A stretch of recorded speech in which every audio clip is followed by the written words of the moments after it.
Hey guys! Welcome back. What a crazy story this one is today. We think of DNA is the undisputed standard, and it usually is, but wait till you hear this story. After taking a 23andMe DNA test, Jackie Viduro claims she was contacted by homicide detectives who found that her DNA was linked to a 1986 murder. Hithero Jackie a TikTok, I am living in my own Dateline episode. She said in a trending TikTok with over 347,000 views, I got a no caller ID call on my phone, the brunette explained online. It was a cold case homicide detective from San Diego. Viduro, a content creator who lives in an RV around Palm Springs, California, went on to reveal that the detective said her DNA was a possible match to a 1986 cold case murder of a Jane Doe who'd been fatally shot and thrown off onto the side of a rural San Diego road. No one ever reported her missing, said Viduro in the video. The detectives do not know who she is. And now they think that I might be her family member because of my DNA that I uploaded on 23andMe, she shrieked. Customers of 23andMe are typically asked to provide a saliva sample which is mailed into the brand's lab for testing. After 3 to 4 weeks, an online DNA report and record becomes available, usually information about family origin, distant relatives, health risks and more. Law enforcement can sometimes access such records for investigations, after confirming that the murder probe was legitimate.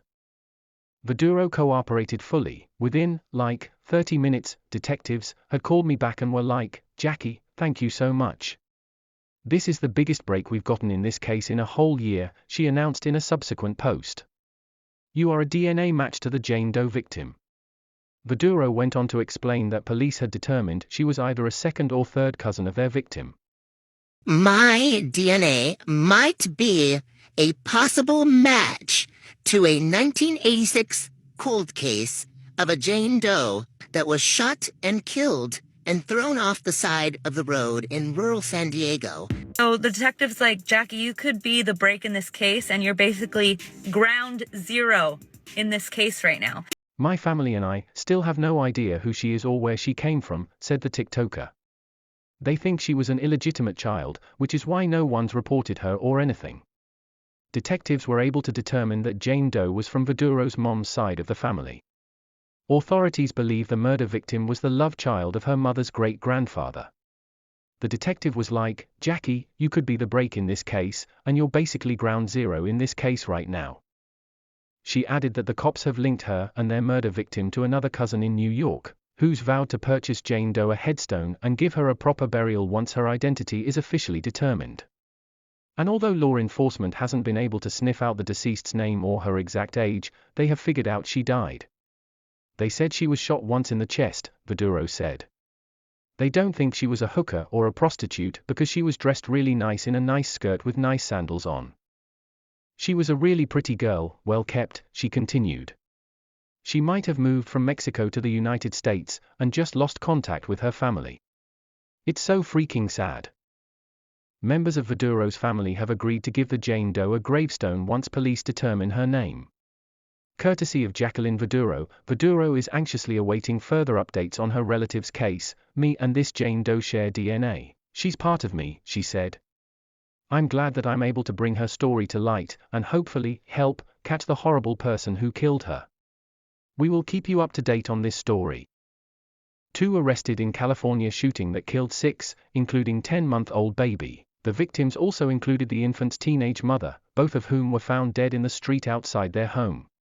2 gang members were arrested on Friday, one following a shootout, in the January murders of 6 people including a baby at a Goshen, California, home, authorities said.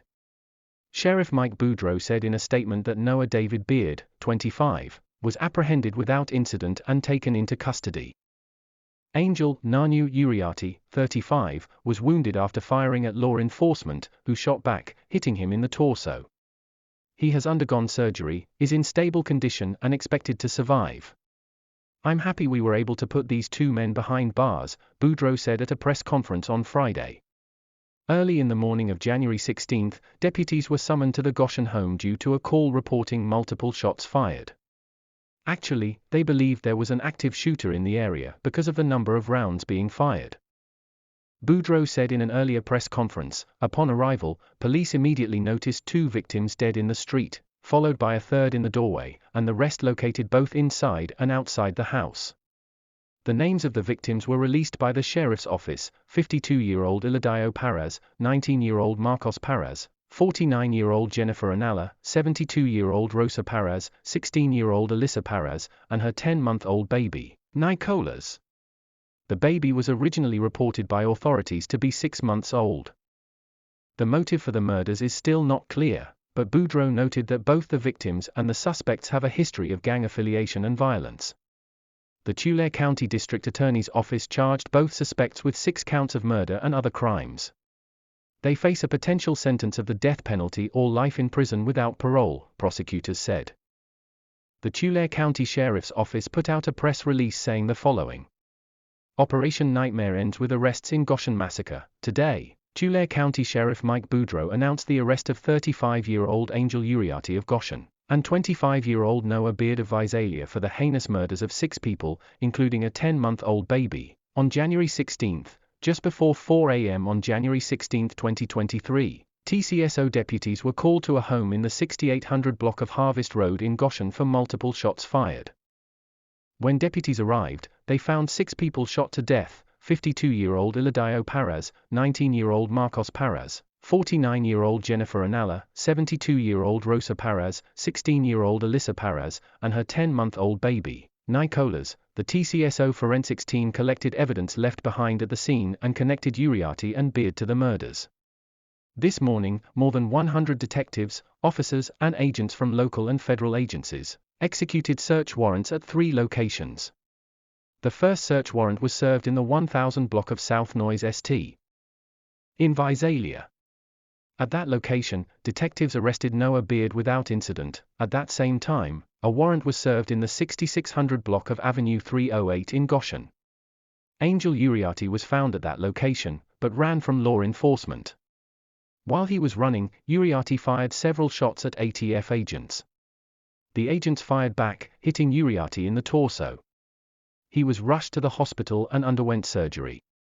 He is expected to survive, although the motive is still not clear. Detectives have determined that 2 members of the Parras family were well-known validated Sereno gang members in the town of Goshen, which is a predominantly Nortino town. Uriarte and Beard are validated Nortino gang members. Both now face multiple murder charges. Sheriff Boudreaux would like to commend the men and women from each agency, local and federal, that spent countless hours and worked day and night to break this case. This investigation is still ongoing. Anyone with information is asked to call the Tulare County Sheriff's Office at 5597336218. Thank you all for watching. Before you leave, please don't forget to hit that thumbs up button to let us know you've been here. Also, if you haven't subscribed yet, please consider subscribing and hitting the bell, so you won't miss any of true crime cases. You could have chosen to be anywhere and you chose to be here, and for that, I'm thankful. God bless each of you. We'll see you on the next one.